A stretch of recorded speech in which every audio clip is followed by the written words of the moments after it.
Assalamualaikum warahmatullahi wabarakatuh. Sebelumnya perkenalkan nama saya Ahmad Raja Faisal selaku perwakilan dari kelompok 8 Universitas Lambung Mangkurat.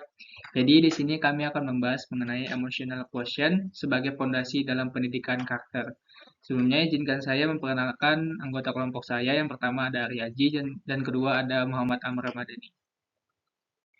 Pertama ada pendahuluan. Jadi pendidikan karakter telah menjadi salah satu fokus utama dalam dunia pendidikan modern saat ini, terutama di tengah dinamika perkembangan sosial dan juga teknologi yang semakin kompleks.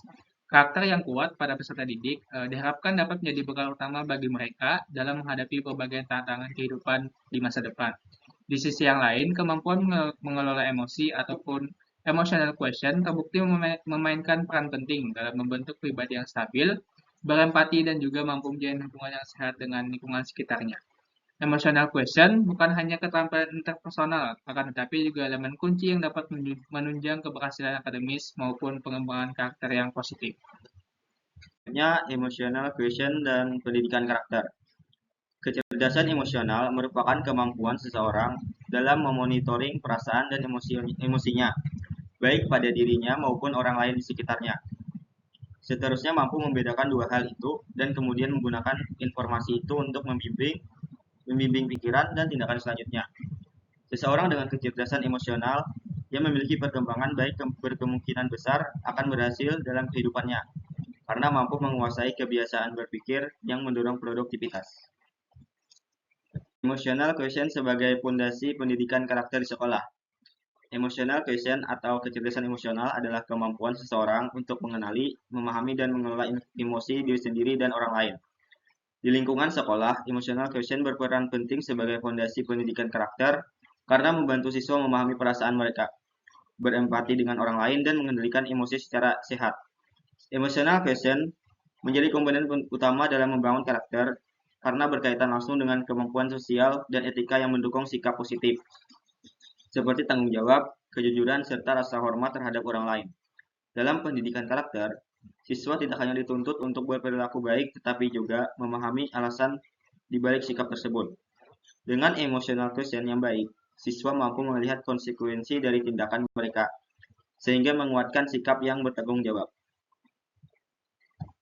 Berikutnya adalah strategi pendidikan dalam mengimplementasikan kecerdasan emosional di sekolah.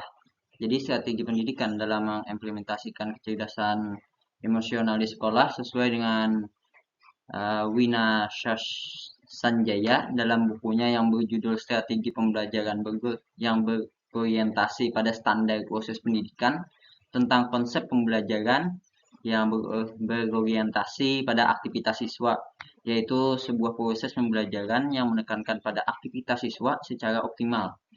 Dan artinya adanya kesetaraan antara aktivitas fisik, mental, termasuk juga emosional siswa, serta juga adanya keseimbangan dalam aspek kognitif dan afektif. Setelah itu ada 3 strategi pendidikan dalam mengimplementasikan kecerdasan emosional di sekolah. Yang pertama adalah strategi pembelajaran yang berorientasi pada peserta didik. Ini dipakai dalam sebuah rangkaian pembelajaran yang sudah berjalan dengan baik. Bisa dilihat ketika kegiatan pembelajaran di mana adanya aktivitas dari peserta didik dan pendidik. Dan yang kedua adalah strategi pembelajaran kooperatif. Dalam penerapan strategi pembelajaran kooperatif di SMP, hal ini bisa dilakukan dengan pembelajaran yang berkelompok dan bagaimana peserta didik mampu bekerja sama antara tim ataupun kelompok, saling menghargai pendapat, menyampaikan pendapat dan gagasan dengan berani serta percaya diri saat berdiskusi. Dan yang ketiga itu adalah pembelajaran afektif. Strategi ini biasanya terbentuk melalui sebuah proses pembiasaan diri dengan banyak hal baik serta dalam mencontohkan dan meniru sikap pendidik. Pendidik di sini bisa menjadi teladan untuk peserta didik.